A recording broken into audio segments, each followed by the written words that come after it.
കൃഷ്ണൻ, ഇതിൽ criminal case എടുക്കാൻ സർക്കാരിന് ആർജവമുണ്ടെങ്കിൽ സർക്കാർ ഈ റിപ്പോർട്ട് കണ്ടില്ല എന്ന് പറയണ്ട.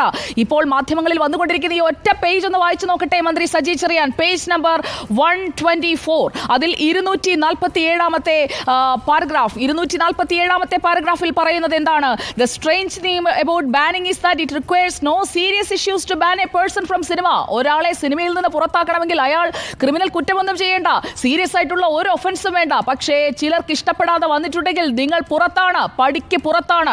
If A person knowingly or unknowingly offend any member of the power group, ആ പ്രമുഖ നടൻ നയിക്കുന്ന 15-അംഗ പവർ ഗ്രൂപ്പിലെ ഒരാളെയെങ്കിലും പിണക്കി കഴിഞ്ഞാൽ of the power group in Malayalam film industry for any silly reason he may be ban, he or she may be ban.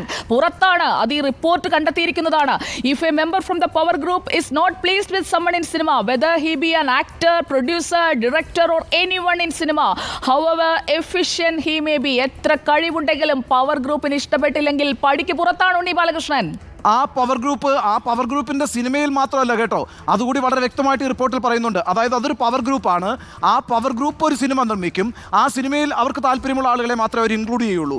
ഇനി ഈ പവർ ഗ്രൂപ്പിനെ വെല്ലുവിളിക്കുന്ന ആളുകൾ വേറെ ഏതെങ്കിലും ഒരു സിനിമാ നിർമ്മാതാവിൻ്റെ, വേറെ ഏതെങ്കിലും ഒരു സംവിധായകൻ്റെ, വേറെ ഏതെങ്കിലും ഒരു തിരക്കഥാകൃത്തിൻ്റെ സിനിമയിൽ അഭിനയിക്കുകയാണ് എങ്കിൽ ആ തിരക്കഥാകൃത്തിനെയും ആ സിനിമാ നിർമ്മാതാവിനെയും ആ സംവിധായകനെയും ഈ നടനെയോ നടിയെയോ അവരുടെ സിനിമയിൽ ഉൾപ്പെടുത്തരുതെന്ന് താക്കീത് ചെയ്യുകയും ചെയ്യും. അങ്ങനെയാണ്. അല്ലാതെ ഒരു പവർ ഗ്രൂപ്പ് എന്ന് പറഞ്ഞ് ഇവരുടേതായിട്ടുള്ള ഒരു മാഫിയ എന്നുള്ള നിലയ്ക്ക് ഇവരുടെ ഒരു മേഖല മാത്രമായിട്ട് നിൽക്കുകയല്ല, അവർ ആ മേഖലയിൽ ഉടനീളം സ്വാധീനം ചെലുത്തുന്നു എന്നാണ് പറയുന്നത്. അതായത് ഇപ്പോൾ ഒരു വലിയ ശക്തനായ നടൻ അദ്ദേഹത്തിന് താല്പര്യമുള്ള രീതിയിൽ പ്രവർത്തിക്കാത്തൊരു നടിയെ പുറത്താക്കി നിർത്തുകയാണെങ്കിൽ ആ നടിയെ വെച്ച് മറ്റൊരു സംവിധായകന് സിനിമ എടുക്കാമെന്ന് വിചാരിക്കേണ്ട, അപ്പോൾ അയാളെ സ്വാധീനിക്കും, ഡേറ്റ് തരാമെന്ന് പറയും, മറ്റു പല ഓഫറുകളും വെക്കും.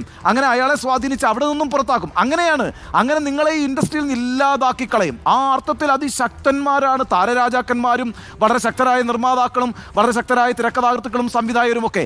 ആ ആധിപത്യത്തെയാണ് ഇപ്പോൾ ഈ റിപ്പോർട്ട് ചോദ്യം ചെയ്തിരിക്കുന്നത്. വളരെ കൃത്യമായ നിർദ്ദേശമുണ്ട്.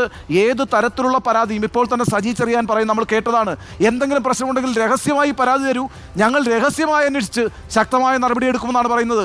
എന്തിനാണ് ഈ രഹസ്യമായ പരാതി? എന്തിനാണ് രഹസ്യമായ അന്വേഷണം? അത് ഈ സിനിമയുടെ കാര്യത്തിൽ മാത്രമാകുമ്പോൾ എന്തിനാണ് ഈ രഹസ്യാത്മകത? മറ്റൊരു മേഖലയിലും ഈ രഹസ്യാത്മകതയില്ലല്ലോ. അപ്പോൾ എന്ത് കൊടുക്കൽ വാങ്ങലാണ് നിങ്ങളൊക്കെ തമ്മിൽ ഉള്ളത്? ഈ കൊടുക്കൽ വാങ്ങൽ എന്ത് പ്രത്യുപകാരമാണ് രാഷ്ട്രീയമായി ഈ സിനിമാക്കാർ നിങ്ങൾക്ക് ചെയ്തു തരുന്നത്? ഇതൊക്കെ ഒരു പ്രശ്നമല്ലേ? ഈ ചോദ്യങ്ങളൊക്കെ പൊതുസമൂഹത്തിൽ ഉയരും. 4.5 വർഷക്കാലമായിട്ട് ഈ റിപ്പോർട്ട് അലമാരയ്ക്കകത്ത് വെച്ച് പൂട്ടിയ സർക്കാരിന് ഇതിനൊക്കെ മറുപടി പറയാൻ ബാധ്യതയുണ്ട്. നിങ്ങൾ എന്തുകൊണ്ട് ഇത്രയും കാലം ഇതിൻ്റെ മുമ്പിൽ കണ്ണടച്ചിരുന്നു? എന്തുകൊണ്ട് ഈ റിപ്പോർട്ട് പുറത്തുവിടാനുള്ള ആ ധൈര്യം കാണിച്ചില്ല, ആർജവം കാണിച്ചില്ല? ആ മറുപടിയൊക്കെ ഈ സർക്കാരിന് പറയേണ്ടി വരും. അതവിടെ നിൽക്കട്ടെ. ഇപ്പോൾ പോലും പറയുന്നത് നിങ്ങൾ രഹസ്യമായി ഇങ്ങോട്ട് പരാതി തന്നോളൂ, ഞങ്ങൾ രഹസ്യമായി അന്വേഷിച്ചേക്കാം എന്നാണ്. ഒരു നടപടി ഉണ്ടായാൽ സുജയ പിന്നീട് ഈ ഹരാസ്മെന്റ് ഉണ്ടാവില്ല.